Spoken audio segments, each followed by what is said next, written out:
সাপ জিজ্ঞাসা করল, এইসব গাছগুলির থেকেই কি ফল খেতে ঈশ্বর তোমাদের বারণ করেছে? হবা উত্তর দিল, শুধু মাঝখানের গাছটির ফল খেতে বারণ করেছে। যদি খাই তাহলে মারা যাব।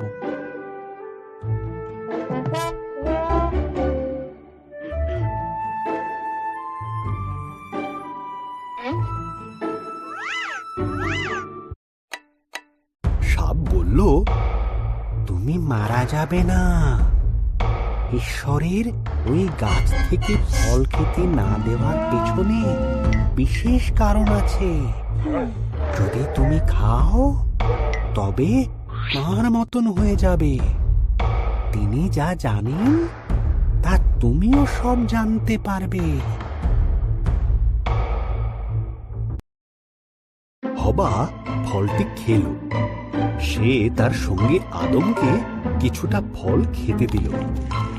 আদমও ফলটি খেল এবং খাবার পরেই তারা এমন কিছু জানতে পারল যা তাদের জানা ছিল না।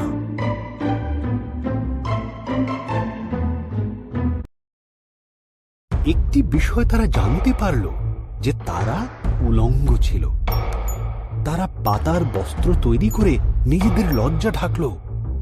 তারা আগে কোনোদিন ভয় বা লজ্জা পায়নি। তাই তারা বুঝল কিছু একটা ভুল হয়েছে।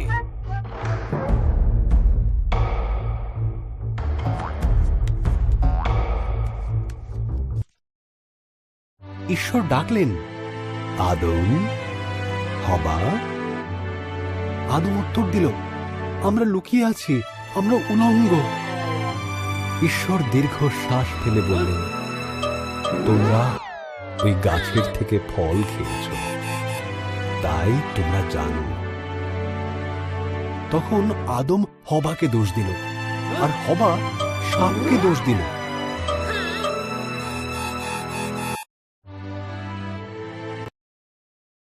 ঈশ্বর বললেন, সাপ, তুমি বুকে ভর দিয়ে চলবে।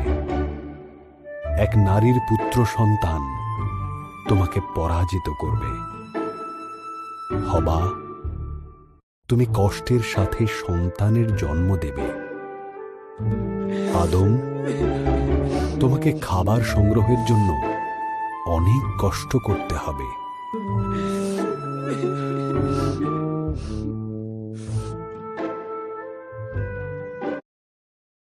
এরপর ঈশ্বর আদম এবং হবার জন্য পোশাক তৈরি করে তাদের পরালেন আর বাগান থেকে বের করে দিলেন। ঈশ্বর এক স্বর্গদূতকে জ্বলন্ত তলোয়ার হাতে দিয়ে সেখানে রাখলেন, যাতে তারা আর ফিরে আসতে না পারে।